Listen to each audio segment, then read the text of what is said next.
Hello, my name is Kelly Goad, and I'm the Clinical Director of Speech Therapy at Emerge Pediatric Therapy. Today I'm going to talk a little about stuttering, specifically early childhood stuttering, and those factors that would indicate a need for further evaluation. Oftentimes we get calls from parents wanting to know, hey, my child has just begun to stutter. Is this something that I should bring them in for evaluation right away, or should I wait and see how it goes?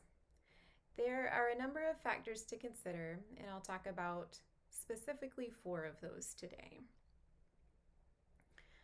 Stuttering is a disorder that affects the forward flow of speech. It can take a number of different forms, but is characterized by disfluencies, which are those breaks in the forward flow of speech.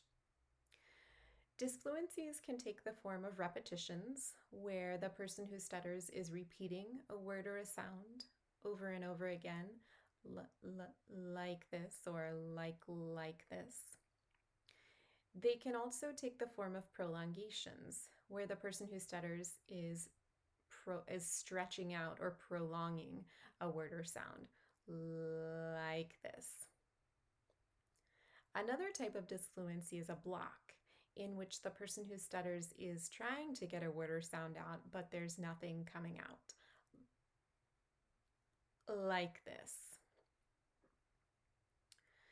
Many children go through a period of typical disfluency, especially between the ages of about 2 and 4, or when they're experiencing a burst in language. This often coincides with the time that children are beginning to combine words into phrases or sentences, or use more complex grammatical forms in their speech. Sometimes children grow out of these periods of typical disfluency on their own, and in fact, that's typically what we see. However, sometimes those periods that look like typical disfluency turn into more long-term stuttering. So we want to kind of speak to the question of, how do I know if my child will grow out of this, or when should I seek professional help? I'm going to talk about 4 factors to consider. First, I would want to know, how long has the stuttering been going on? Children with typical disfluencies may have those disfluencies occur over the course of several weeks or a month or 2. If the stuttering has been going on longer than several months or more, it may be time to consider further evaluation. The second factor I'd want to consider is what types of disfluencies are happening. If the child is repeating a word or sound once or twice, and then moving on through the rest of the word or phrase, can I have a snack, something like that, that might be more typical.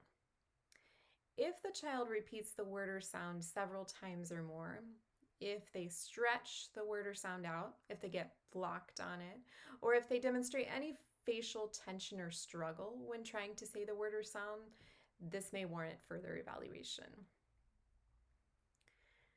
The third factor I'd want to consider is the child aware of or frustrated by the stuttering? Children may notice that something is different about their speech, or that it's taking longer than it used to get out what they want to say. And that's okay. You can help by listening patiently without rushing them, or without giving them additional instructions for what to do, like slow down or take a deep breath. However, if the child appears especially frustrated or upset by their stuttering, or if they stop saying what they wanted to say and move away from the communication interaction because of their stuttering, further evaluation might be warranted. Finally, I would want to consider if there are any other risk factors present.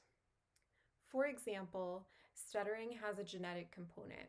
So if there's a family history of stuttering, it's more likely that the child will continue to stutter.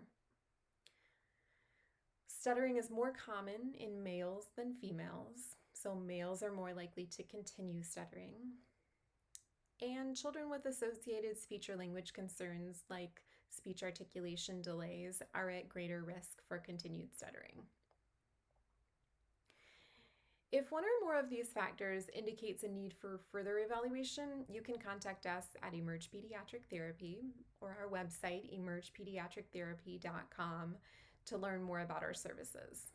The good news is that given effective and timely treatment, most children who stutter are able to overcome their stuttering.